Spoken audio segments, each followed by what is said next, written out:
அது ஒரு கடற்கரை பட்டணம். ஏழையான ஒரு விதவை பெண் ஒவ்வொரு நாளும் கொஞ்சம் மாவை பிசைந்து அதை ரொட்டியாக செய்யாமல் மாவாகவே விற்று வந்தாள். மொத்தத்தில் ஒரு 100 ரூபாய் அளவிலான பணம் கிடைக்கும். சிலர் அதை வாங்கி கொண்டு போய் உணவுக்காக பயன்படுத்துவார்கள்.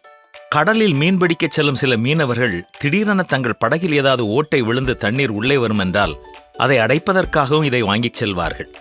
ஒரு நாள் அவள் பிசைந்த மாவை விற்பனைக்காக வைத்திருந்த பொழுது பல மணி நேரம் யாரும் அதை வாங்க வரவில்லை.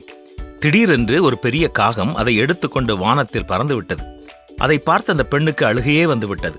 ஏனென்றால் அன்று அதை விற்றுத்தான் பிள்ளைகளுக்கு சாப்பாட்டிற்கு ஏதாவது வாங்கி செய்து கொடுக்க வேண்டும் என்ற நிலையில் அவள் இருந்தாள். கடவுளே, எனது கஷ்டம் உமக்கு தெரியும். ஏன் இந்த காகம் என்னுடைய மாவை தூக்கி கொண்டு செல்லும்படியாக நீர் அனுமதித்தீர் என்று வேதனையோடு கதறினாள். கண்ணீரோடு அங்கே அருகில் இருந்த ஒரு ஆலயத்தில் போய் போதகரிடத்தில் தன்னுடைய வேதனையான கதையை கூறினாள். கூறிவிட்டு, ஆண்டவர் இப்படி அநியாயமாய் காரியங்களை அனுமதிப்பாரா என்று கேட்டாள். இல்லை, கடவுள் யாருக்கும் அநியாயம் செய்வதில்லை என்றார் போதகர்.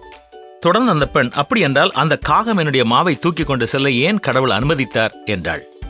அதற்கு போதகர், இப்பொழுது நீ இதை புரிந்து கொள்ள முடியாவிட்டாலும் கர்த்தர் நல்லவர் என்பதை மட்டும் நீ நம்பு. சில நேரங்களில் நமக்கு நஷ்டமாய் போய்விட்டதே என்று நாம் நினைக்கும் சில காரியங்கள் மறைமுகமான ஆசீர்வாதங்களை நமக்கு கொண்டு வரும் என்று சொன்னார்.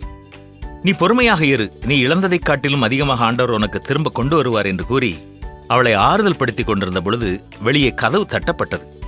போதகர் போய் திறந்து பார்த்தார். அங்கே 10 வியாபாரிகள் துறைமுகத்தில் இறங்கி நேராக வந்திருந்தார்கள். அவர்களில் ஒருவன் போதகரை பார்த்த, ஐயா, இன்றைக்கு தேவன் அற்புதமாய் எங்கள் எல்லாருடைய ஜீவனையும் காத்துக்கொண்டார். நாங்கள் இன்று வியாபாரத்திற்காக புறப்பட்டு சென்ற பொழுது எங்களுடைய படகு ஒரு பாறையில் மோதி ஓட்டை விழுந்து விட்டது. உடனே தண்ணீர் படகினுள் பாய்ந்து வர ஆரம்பித்தது. நாங்கள் மரித்து போகப் போகிறோம் என்றுதான் நினைத்தோம். என்றாலும் கடவுளே எங்களுக்கு உதவி செய்யும் என்று அவரை நோக்கி நாங்கள் கூப்பிட்டோம். அப்படி தேவன் எங்களை பாதுகாத்துக் கொண்டால் நாங்கள் ஏழை எளிய மக்களுக்கு சுமார் 1000 பவுண்ட் பணம் கொடுப்போம் என்று தீர்மானம் செய்தோம். அந்த நேரத்தில் ஒரு காகம் எங்களுடைய படகை நோக்கி பறந்து வந்து ஒரு பெரிய மாவு துண்டை போட்டது.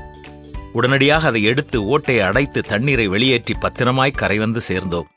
எனவே யாராவது ஏழை எளிய மக்களுக்கு நீங்கள் கொடுப்பதற்காக இந்த பணத்தை கொடுக்க நாங்கள் இங்கே வந்திருக்கிறோம் என்று கூறினார்கள்.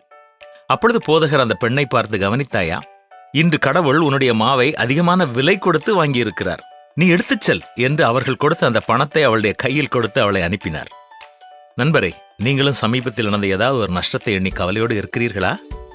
என் நினைவுகள் உங்களுடைய நினைவுகள் அல்ல, உங்கள் வழிகள் என்னுடைய வழிகள் அல்ல, என்னுடைய நினைவுகளும் என்னுடைய வழிகளும் உயர்ந்தது என்று கர்த்தர் கூறுகிறார்.